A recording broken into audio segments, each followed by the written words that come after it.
کوکمون دو سل دو فا هست. سیم اول برابر با سی انگلیسی در تیونر کوک شده.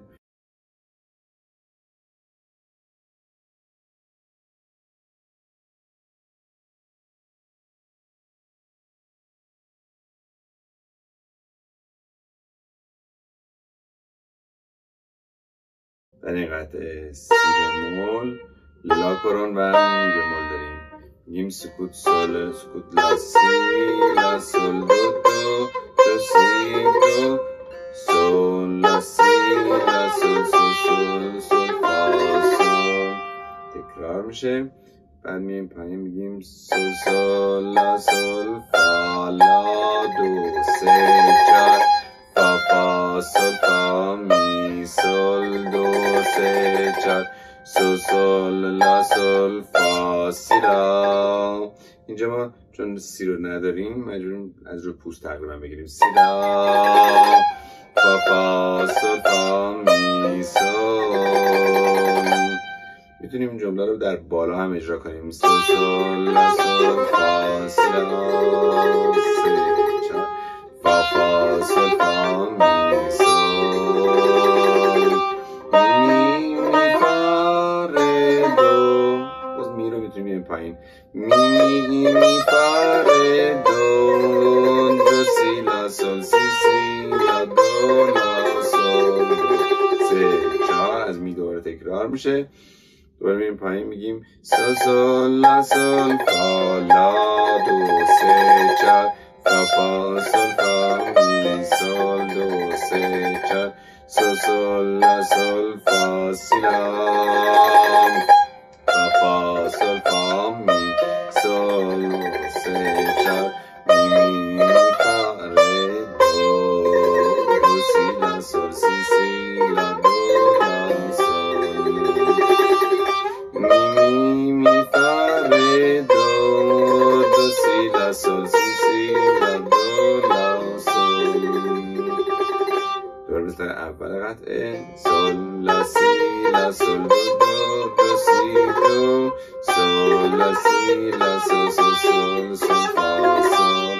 تکرار میشه و میگیم فا سی سی لا فا لا لا سول، سی سی سی لا فا لا لا سول، سی سی سی لا فا لا لا سول، فا سی سی لا فا لا لا سول، فا لا فا لا سول فا سول می سول سول می سول فا می فا ره، لا لا فا لا سول فا سول می سول سول می سول فا می فا ره، فا فا ره فا می دو سی سی لا سول.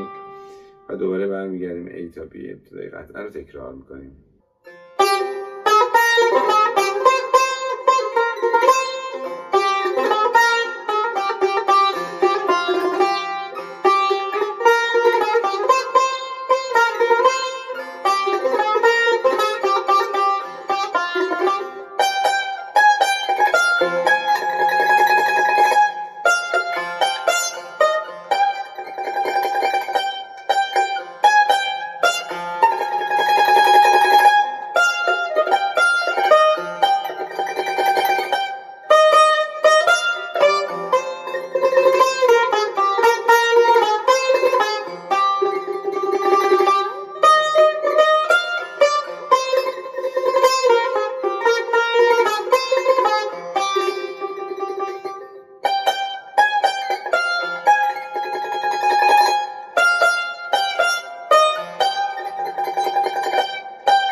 لا.